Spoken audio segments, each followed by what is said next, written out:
Hello and नमस्ते। अर्चनास creative canvas में आपका एक बार फिर से बहुत बहुत स्वागत है।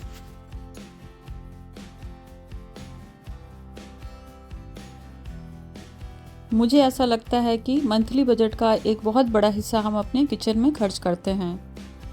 हम अपनी रसोई में दिन में 3 बार और सप्ताह में 7 दिन भोजन बनाते हैं, जिसमें हमारा कीमती समय और पैसे दोनों खर्च होते हैं। इन सब के बावजूद कई बार हमारी गलती की वजह से या यूं कह लीजिए लापरवाही की वजह से हमारे किचन में फूड वेस्ट हो जाते हैं, जो बहुत ही गलत है।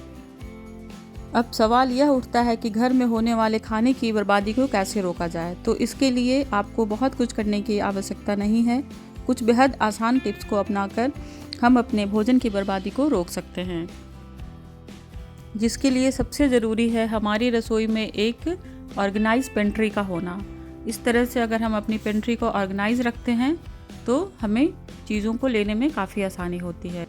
अपनी ग्रोसरी के सभी सामान को ट्रांसपेरेंट कंटेनर में ज़रूर रखें, जिससे हमें पता चलता है कि हमारे पास क्या है और क्या नहीं।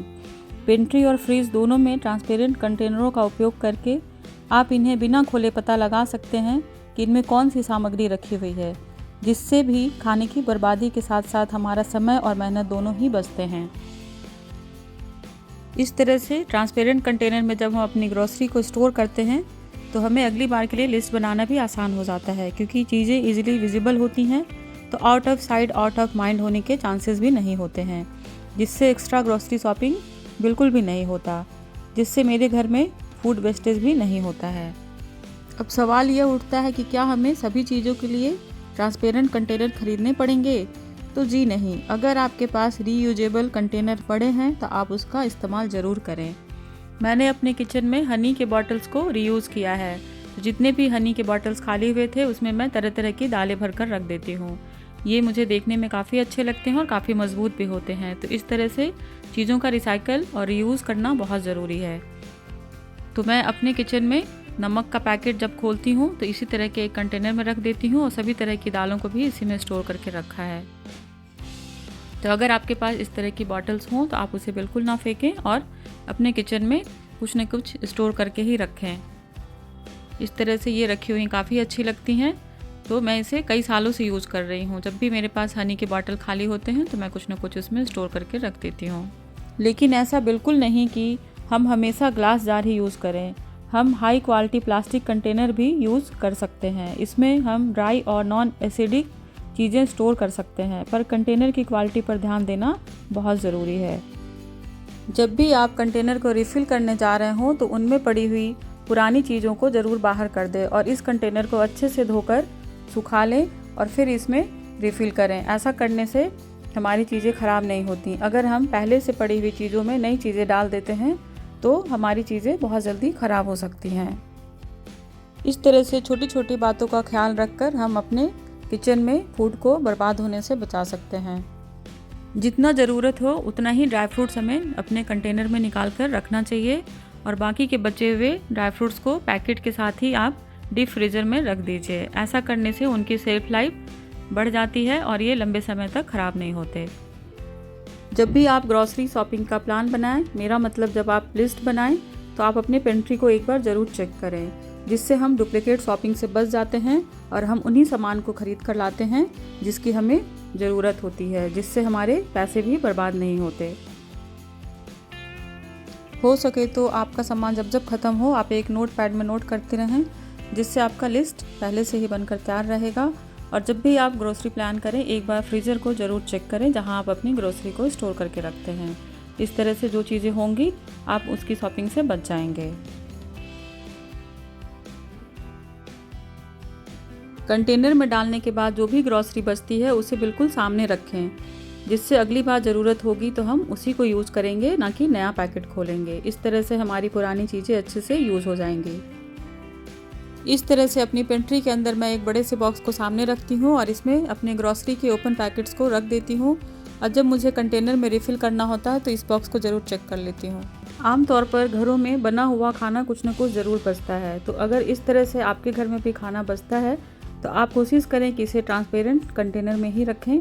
इस तरह से आप रखेंगे तो आपको ये इजीली दिखेगा और ये बर्बाद नहीं होंगे, हम अगली बार इसे यूज़ कर लेंगे। तो जब भी मेरे घर में कुछ खाना बचता है तो मैं इस तरह के कंटेनर में रखना पसंद करती हूँ, जिससे ये मुझे इजीली दिखाई पड़ते रहते हैं कि किस टिफ़िन में क्या है और मैं आसानी से इसे ले पाती हूँ। मैं पुराने कंटेनर का रीयूज़ भी कर लेती हूँ। ये चॉकलेट का कंटेनर था जिसमें मैं मसाला रखती हूँ, और एक और कंटेनर है मेरे पास जिसमें मैं गार्लिक पील करके रखती हूँ। इस तरह से पुरानी चीज़ें रीयूज़ भी हो जाती हैं और हमारे मनी भी सेव हो जाते हैं। उदाहरण के तौर पे आप देख सकते हैं कि मैंने जब स्टील के टिफ़िन में कुछ फ्रीज में खाना रखे हैं तो हमें दिखाई नहीं पड़ रहा कि इसके अंदर मैंने क्या रखा हुआ है। तो इस तरह से जब भी मुझे ज़रूरत पड़ेगी तो एक एक डब्बे को खोल कर देखना पड़ेगा। और अब सब कोई इतना बिजी रहते हैं कि किसी के पास इतना टाइम नहीं होता, तो कई बार चीज़ें इग्नोर हो जाती हैं और हमारा फूड वेस्ट हो जाता है। तो इसलिए मुझे लगता है कि कांच के कंटेनर में इन्वेस्ट करना अच्छा ऑप्शन है। तो कभी कभी हमें अपनी चीज़ों को सुधारने के लिए थोड़ी सी खर्चे तो ज़रूर करने पड़ते हैं, तो आप इस तरह से इन चीज़ों में ज़रूर इन्वेस्ट करें। और मैं ये नहीं कहती कि आप पूरी तरह से स्टील के डब्बे को अवॉइड कर दें।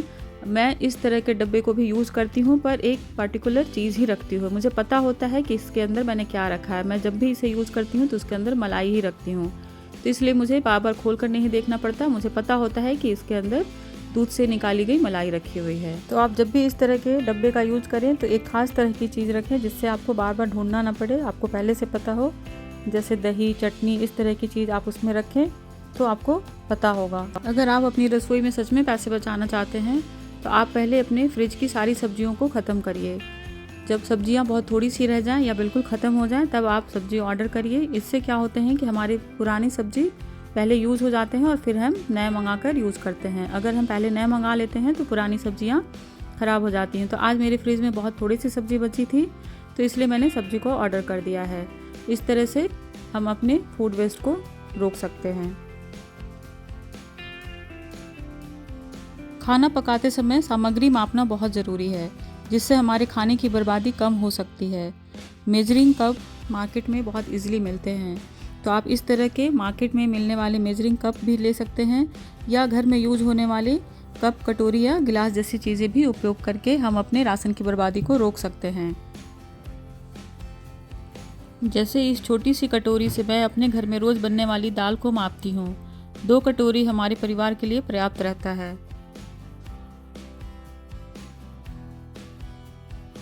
मसूर दाल को मैं इस तरह के चम्मच से माप कर बनाती हूँ। इस तरह के प्लास्टिक स्पून सबके घरों में होते हैं, तो मैंने इसे इस काम के लिए रखा हुआ है। तो इससे पहले इसे अच्छे से धोकर सुखा लिया है और फिर इसका यूज़ करती हूँ मैं। इस तरह से जितना हो सके चीज़ों को रीयूज ज़रूर करें।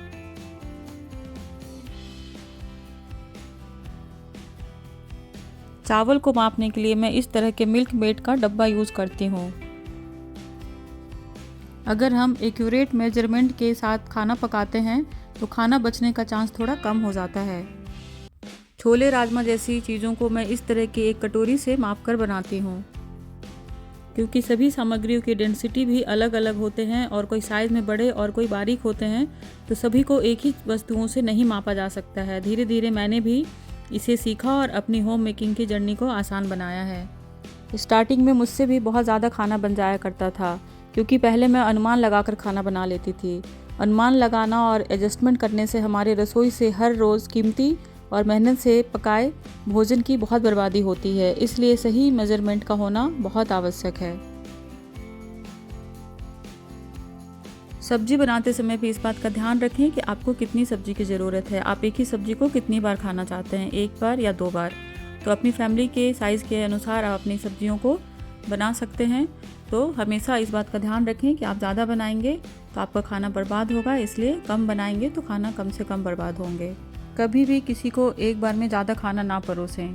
एक बार में खाना ज़्यादा डालने से कई बार प्लेट में छूट जाता है, तो इसे ज़रूर अवॉइड करें। बचे हुए खाने का दोबारा इस्तेमाल करें। कई बार ऐसा होता है कि शाम की बची हुई सब्जी को सुबह दोबारा खाने का मन नहीं करता है, लेकिन इसका अर्थ यह नहीं है कि हम इसे यूं ही बाहर फेंक दें। बेहतर होगा कि हम इन्हें एक नया रूप देकर सर्व करें। ही सब्जी को दोबारा उपयोग करने के लिए सबसे बेहतर विकल्प है कि आप इसे स्टफिंग के रूप में यूज़ करें। तो आज मैंने इसकी स्टफिंग से सैंडविच बनाया है, जो बहुत ही टेस्टी बना है। तो इसके लिए आप ब्रेड के ऊपर इस सब्जी को स्प्रेड कर दीजिए।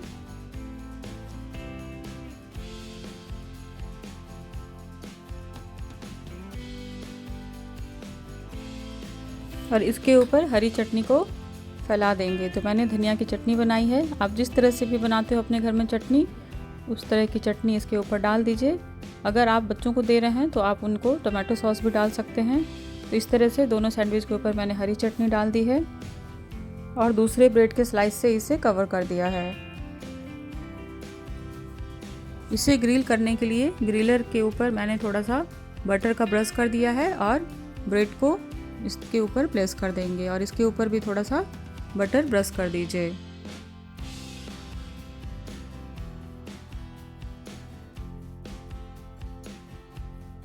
और इसे ऑन कर देंगे और थोड़ी ही देर में हमारे पास बची हुई सब्जी से बहुत ही टेस्टी ग्रिल सैंडविच बनकर तैयार हो जाएंगे।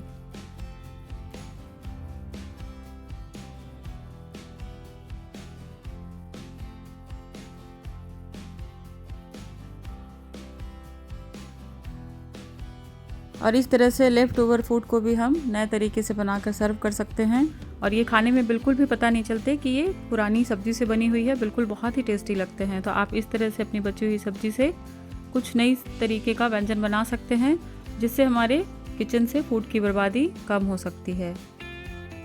अपना बचा हुआ खाना कभी ना फेंकें। अगले दिन नाश्ते या दोपहर के भोजन के लिए बचे हुए भोजन का उपयोग करें। अगर चावल बच जाए तो उसे भी कई रूप से खाया जा सकता है। या तो उसे फ्राई कर सकते हैं या इस तरह से कर्ड राइस बना सकते हैं। तो जब मेरे पास चावल बच जाता है तो मैं डिफरेंट टाइप से उसे यूज़ कर लेती हूँ। आज मैंने बचे हुए चावल से कर्ड राइस बना लिया है। अपनी रसोई में मौजूद हर चीज़ की एक्सपायरी डेट का ध्यान रखें ताकि ख़राब होने से पहले ही हम उनका इस्तेमाल कर लें और कुछ भी बर्बाद ना हो। अपने बचे हुए खाने को ख़राब होने से बचाने के लिए उसे फ्रीज़र में भी रखा जा सकता है। मैं घर में यूज होने वाले मलाई को जब डब्बे भर जाते हैं तो मैं फ्रीज़र के अंदर रख देती हूँ और बाद में इसका घी बना लेती हूँ। इस तरह से हमारे मलाई ख़राब नहीं होते और घर में घी बनाने से हमारे पैसे भी काफ़ी सेव हो जाते हैं। कुछ ग्रॉसरी आइटम ऐसे होते हैं जिनको फ्रीज़र में रखना ही अच्छा होता है। फ्रीज़र में रखने से ये जल्दी ख़राब नहीं होते, इनकी सेल्फ लाइफ बढ़ जाती है। तो सूजी, बेसन, इस तरह की चीज़ें मैं एक्स्ट्रा जो होती हैं उसे फ्रीज़र में ही रखती हूँ। कुछ ड्राई फ्रूट्स भी रख देती हूँ और दालें भी रखती हूँ। तो आपके किचन में जो भी एक्स्ट्रा पैकेट्स हों आप उसे फ्रीज़र में रखें तो ये लंबे समय तक ख़राब नहीं होते। इस तरह से छोटे छोटे प्रयास करके हम अपने किचन में होने वाले खाने की बर्बादी को रोक सकते हैं। तो आज के लिए बस इतना ही। मुझे उम्मीद है आज की वीडियो आपको बहुत पसंद आई होगी और आपको काफ़ी हेल्पफुल लगा होगा। अगर आपको ये वीडियो अच्छी लगी तो प्लीज़ इसे लाइक करें, शेयर करें, मेरे चैनल को सब्सक्राइब करना ना भूलें और साथ ही बेल की घंटी ज़रूर प्रेस कर दें जिससे आने वाली हर वीडियो की नोटिफिकेशन आप तक पहुँचे। मिलती हूँ नेक्स्ट वीडियो में एक नए आइडियाज़ के साथ। तब तक के लिए bye bye and take care.